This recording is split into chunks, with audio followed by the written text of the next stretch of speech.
तो दोस्तों अब अपने राजस्थान में बायोमेट्रिक से होंगे आने वाली सभी कंपटीशन एग्जाम। जी हां, और इसके लिए सभी भर्ती बोर्ड ने अपनी तैयारी कर ली है पूरी। यदि आप भी भविष्य में कोई भी कंपटीशन एग्जाम देने के लिए जा रहे हैं तो भैया अपने आप को बायोमेट्रिक एग्जाम के लिए तैयार कर लीजिएगा। आइए मैं आपको बताता हूं कि ये बायोमेट्रिक एग्जाम क्या चीज है और ये पूरा मामला क्या है। नमस्कार साथियों, मैं हूं आपका अपना साथी राजगुरु जी और आप देख रहे हैं राजगुरु जी एडू यूट्यूब चैनल। तो दोस्तों, जैसा कि आप सभी को पता है कि अपने राजस्थान में कई बार पेपर लीक के मामले सामने आए, चाहे वो रिट का पेपर हो चाहे वो सेकंड ग्रेड का पेपर हो। और इसके अलावा कई बार डम्मी जो कैंडिडेट हैं वो परीक्षा देते हुए पकड़े गए और ये जो समस्या लगातार अपने राजस्थान में बढ़ रही थी और इस वजह से हमारे जो बेरोजगार युवा साथी हैं, जो मेहनतशील साथी हैं, उनके साथ बड़ा अन्याय हो रहा था। लेकिन अब ये अन्याय नहीं होगा क्योंकि अपने राजस्थान में बायोमेट्रिक व्यवस्था है वो लागू होने जा रही है। दोस्तों, आपको पता है कि अपने राजस्थान में दो सबसे बड़े भर्ती बोर्ड, एक है RMSSB यानी राजस्थान कर्मचारी चयन आयोग और दूसरा है RPSC यानी राजस्थान लोक सेवा आयोग। दोनों ही भर्ती बोर्ड के द्वारा अपने राजस्थान के लगभग 80% से अधिक विभागों की ये भर्ती वो करवाते। अब ये दोनों ही भर्ती बोर्ड बायोमेट्रिक परीक्षा व्यवस्था है वो लागू करने जा रहे हैं। आइए आपको बताता हूं ये बायोमेट्रिक व्यवस्था किस तरह से काम करने वाली। दोस्तों, आपको पता है कि कई बार यहां पे जो डम्मी कैंडिडेट हैं वो परीक्षा देते हुए पकड़े गए।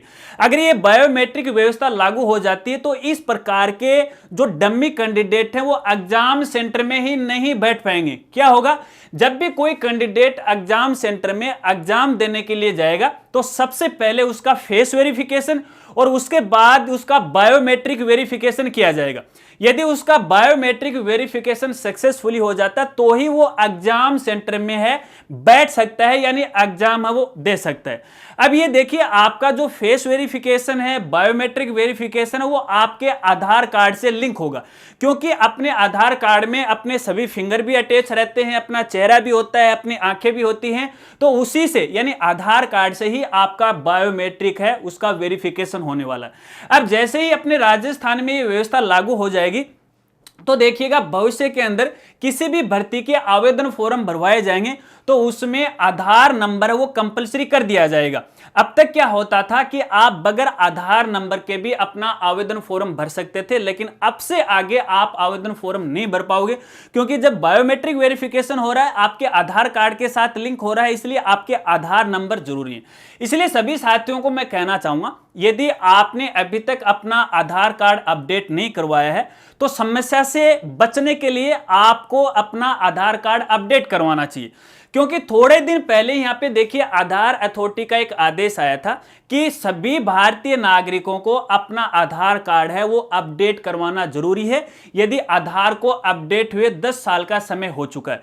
क्योंकि 10 साल के बाद आपके आधार कार्ड की वैलिडिटी है वो बंद हो जाती है, यानी आपका आधार कार्ड वो काम करना बंद कर देता है। अगर आपका आधार कार्ड ही बंद हो जाएगा तो भैया आपका बायोमेट्रिक वेरिफिकेशन कैसे होगा, इसलिए आपको अपना आधार कार्ड अपडेट करवाना जरूरी है। अब कुछ साथी कह सकते हैं कि यार हमारा तो आधार कार्ड पूरी तरह से अपडेट है, अब क्या अपडेट करवाएं। भैया अपने फिंगर दोबारा अपडेट करवा लो, अपना चेहरा यानी अपनी फोटो चेंज करवा लो, अपनी आंखें अपडेट करवा लो, बाकी अगर सब कुछ सही है तो इसे ही अपडेट करवा लो तो एक बार फिर से आपका आधार कार्ड है वो रिन्यू हो जाएगा। और ये सारे ही काम आपको आधार सेंटर जाके व्यक्तिगत करवाने हैं, किसी ई मित्र वाले के चक्कर में आपको नहीं आना है। चलिए बात करते हैं कि ये जो बायोमेट्रिक व्यवस्था है अपने राजस्थान में कब से लागू होगी। तो दोस्तों, ये जो व्यवस्था है वर्ष 2024 से जो भी कंपटीशन एग्जाम होंगे उन सब में लागू होने वाली है। क्योंकि आपको पता है RSSB बोर्ड के द्वारा यहाँ पे 2024 के अंदर कई एग्जाम है वो करवाने वाला है।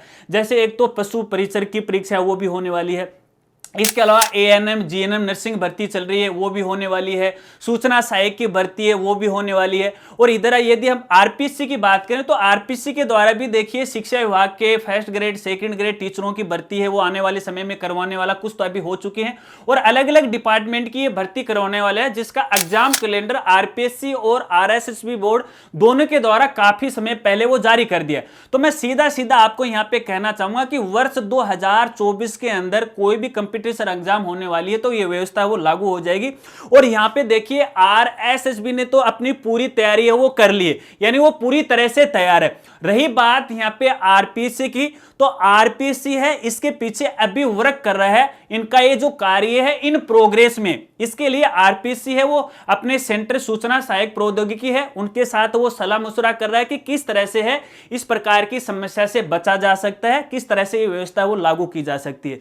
तो फाइनल बात मैं ये कहना चाहूंगा कि यहां पे देखिए बायोमेट्रिक व्यवस्था लागू होने वाली है। अब आपको ये बताना है क्या बायोमेट्रिक व्यवस्था लागू होने से अपने राजस्थान में इस तरह के जो पेपर लीक के मामले आ रहे हैं, इस तरह से डमी कैंडिडेट के मामले आ रहे हैं, क्या वो रोके जा सकते हैं? अगर जहां तक मेरा मानना है तो बायोमेट्रिक से डमी कैंडिडेट से तो देखिए छुटकारा मिल जाएगा, क्योंकि केवल वही जो कैंडिडेट है वो एग्जाम में बैठ पाएगा जो आवेदन के समय है अपने आधार नंबर डाले या खुद जिसने आवेदन फॉर्म भरा।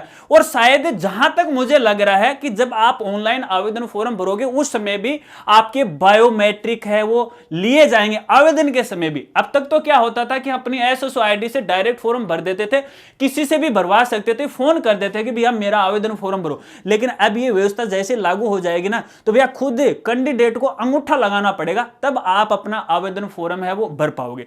अब यह देखिए व्यवस्था तो मुझे बहुत अच्छी लगी, इसके बारे में आपका क्या कहना है वो तो कमेंट करके मुझे बता दीजिएगा। लेकिन बात करें अपने राजस्थान में नई सरकार की, क्योंकि हाल ही में नई सरकार बनी अपने राजस्थान में, तो भैया नई सरकार भी है पेपर लीक मामले को लेकर काफी एक्टिव हो गई है। इसके लिए अलग से अधिकारियों की नियुक्ति कर दी है, क्योंकि आपको पता है अपने राजस्थान में बीजेपी सरकार आने से पहले बीजेपी सरकार अक्सर अपनी रैलियों में यह कहा करती थी कि जो राजस्थान है वो पेपर लीक का गढ़ बन गया। अगर पेपर लीक के मामले नहीं रुके तो भैया कहीं ना कहीं मुझे ऐसा लग रहा है कि बीजेपी वालों की बात है वो खराब हो जाएगी।